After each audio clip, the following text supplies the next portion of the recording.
आरती नाम 6 का सरलार्थ जीवात्मा में परमेश्वर का नूर ऊर्जा ही कार्य कर रहा है। उसी शक्ति से जीव कार्य करता है।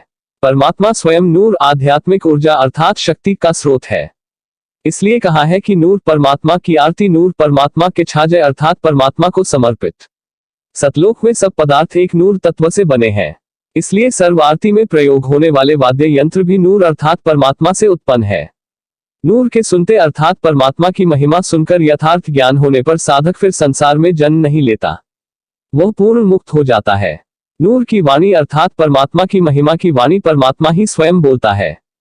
परमात्मा में तो नूर शक्ति झिलमिल करती है, परमात्मा तो नूर से भरपूर परिपूर्ण है। कबीर परमेश्वर जी ने कहा है कि जिस साधक को नूर परमात्मा ही भावे अर्थात अच्छा लगता है तो वह साधक नूर के कहे अर्थात परमात्मा की भक्ति परमात्मा के कहे अनुसार करता है तो उसको वो परमपद प्राप्त होता है, जो गीता अध्याय 15 श्लोक 4 तथा गीता अध्याय 8 श्लोक 21 में कहा है कि तत्वज्ञान प्राप्त होने के पश्चात परमेश्वर की खोज करनी चाहिए, जहां जाने के पश्चात साधक फिर संसार में कभी लौटकर नहीं आता। आरती नाम 7 का सरलार्थ, इस आरती का भी आरती नाम 6 वाला ही सरलार्थ है। तेज का अर्थ है कि जीव भी परमात्मा की शक्ति से सर्व गतिविधि करता है अर्थात उसमें भी परमेश्वर का तेज ऊर्जा शक्ति है। तेज का अर्थ ऊर्जा है। ऊर्जा परमात्मा से है, परमात्मा ऊर्जा स्रोत है।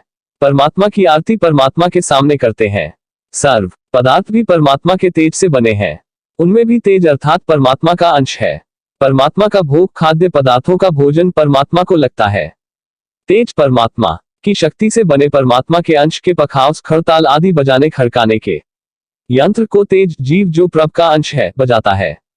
तेज प्रभु अंश स्त्री पुरुष बच्चे ही नाचते गाते हैं।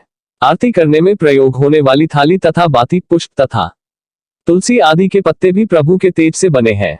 परमेश्वर कबीर जी ने कहा है कि तेज अर्थात प्रभु अंश जीव के सामने तेज परमेश्वर तेज स्रोत विराजमान होता है और तेज जीव जो परमेश्वर अंश है वो आरती करता है। आरती नाम 8 में स्पष्ट किया है। तारांकन आरती नाम 8 का सरलार्थ परमात्मा स्वयं नूर तेज रूप में प्रत्येक प्राणी तथा पदार्थ धातु में विद्यमान है। इस दृष्टिकोण से कहा है कि आपे आरती आपे साजे उतारे, आप ही खड़ताल आदि की गर रूप में बजते हो, झांझ आदि की ताल झनकार स्वयं ही हो। आपका अंश जीव नाच रहा है, आप तेज ग्रोथ प्रभु स्वयं दोनों और हो, आप नाच देख रहे हो। परमेश्वर कबीर जी ने कहा है कि मैं ऐसी तत्वज्ञान की आरती गाऊं अर्थात पद्य भाग में सुनाऊं जिसको समझकर जीव रूपी तेज सतलोक वाले तेज परमात्मा में समा जाए अर्थात सतलोक में स्थायी स्थान प्राप्त करे।